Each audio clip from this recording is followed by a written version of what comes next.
My mom left me. Then I matched with her on Tinder. I don't remember my mother's voice. I remember the space she left behind. One day, she packed a bag, said nothing that mattered, and disappeared. No calls, no notes, just an empty room and people telling me she'd done her best. I grew up learning how to stop asking why. Years later, I told myself I was fine, stable, untouchable. I downloaded a dating app out of boredom, not hope. Then I matched with her. Different name, older face, same eyes. Something in me recognized her before my brain caught up. I ignored it. We talked anyway. Long messages, late nights. She said she'd made a mistake years ago. She said she lost someone she wasn't ready to love. I didn't tell her I was abandoned. I didn't tell her my birthday. When we met, time felt wrong, like the air was holding its breath. She stared too long. I noticed her hands shaking before I noticed mine. I mentioned the street I grew up on. I watched the color drain from her face. I mentioned my last name. I felt the room tilt. Then she said a name she hadn't said in decades. Mine. I laughed because my body didn't know what else to do. She pulled out a photo. A toddler. A birthmark on his neck. My birthmark. The realization hit slower than it should have, heavier than it should have. This wasn't coincidence. This wasn't fate. My phone vibrated on the table. A message from the app, from her account.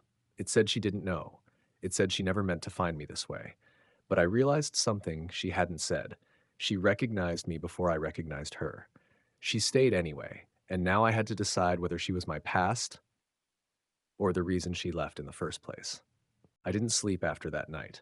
The photo stayed burned into my eyes like a flash I couldn't blink away. The birthmark, the angle of the kid's face, the way my own hands had gone cold without permission.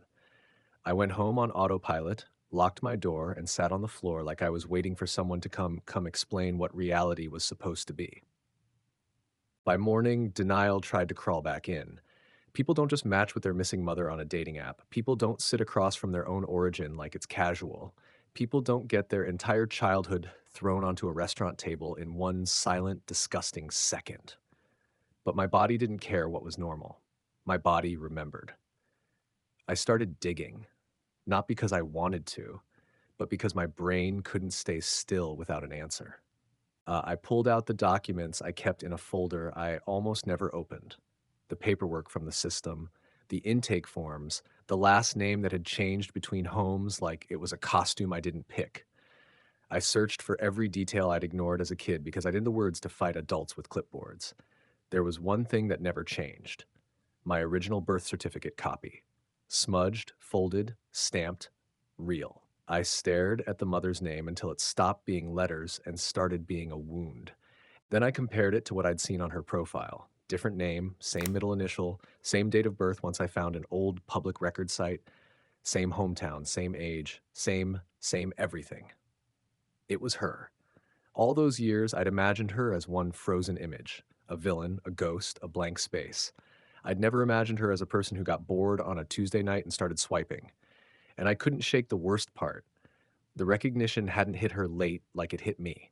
It had hit her first. I'd watched her face change in real time.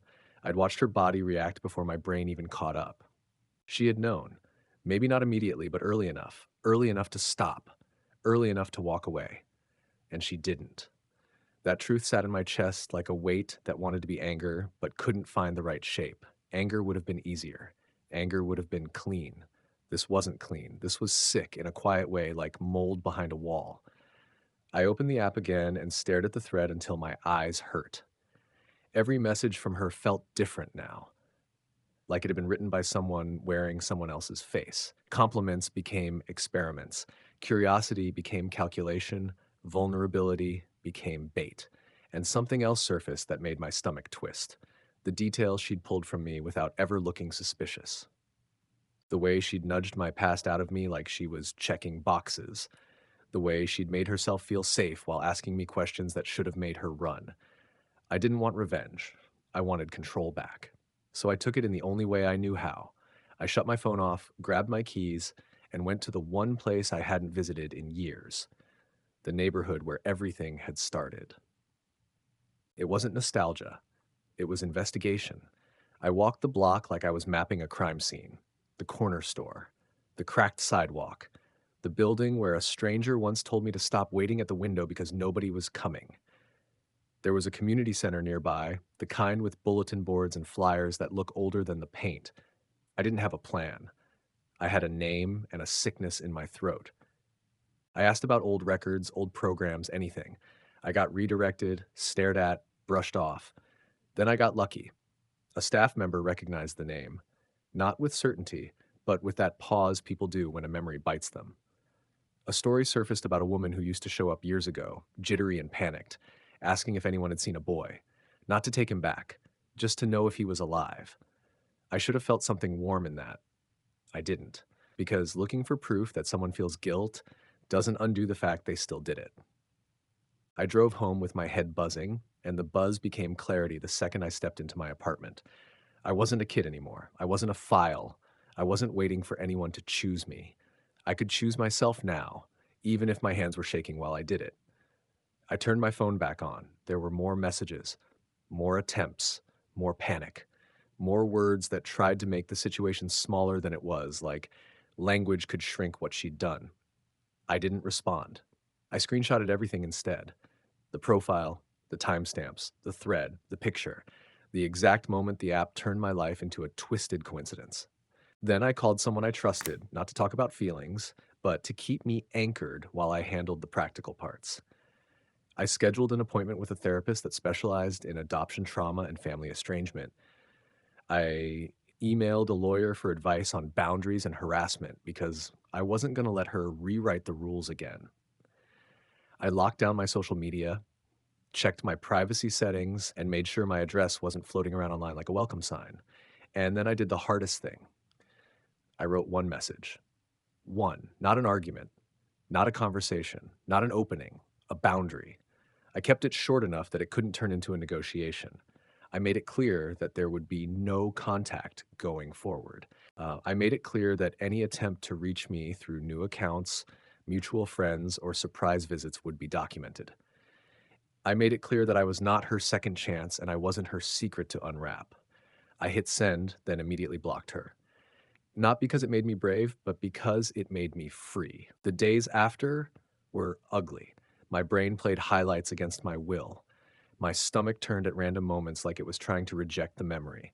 I'd get flashes of her face and feel the same trapped sensation I used to feel as a kid, like the world was decided by people bigger than me. But every time the fear tried to grow, I reminded myself of the difference. Back then, she left, and the universe made me accept it. Now she came back, and I didn't have to accept anything. A week later, the app emailed me a generic notification about safety and reporting. I forwarded everything to a case file the lawyer told me to keep. The therapist helped me name what I'd been carrying my entire life: the way abandonment teaches you to tolerate the intolerable, the way it trains your nervous system to treat chaos like home. The final piece didn't come from her. It came from me. I went to the mirror one night and looked at my own face the way I'd looked at hers, searching for the missing parts. I saw her eyes in mine, and for a second it made me feel contaminated. Then I saw something else. I saw that I had survived her absence. I had built a life without her instructions. I had learned how to become a person with no blueprint. And if she had shown up now thinking she could claim me in a different form, that was the last illusion I needed to kill. She didn't get to be my mother. She didn't get to be my date. She didn't get to be my story unless I chose to write her as the reason I finally stopped waiting for anyone to love me the right way. And I did. I shut the app down for good. I deleted the account. I changed my number. I kept the evidence. I kept the boundary. I kept my life. The kid she left behind didn't get saved by her return. The adult she found didn't need saving. So I ended it the way she never did, with a decision, with a door that stayed closed, with silence that finally belonged to me.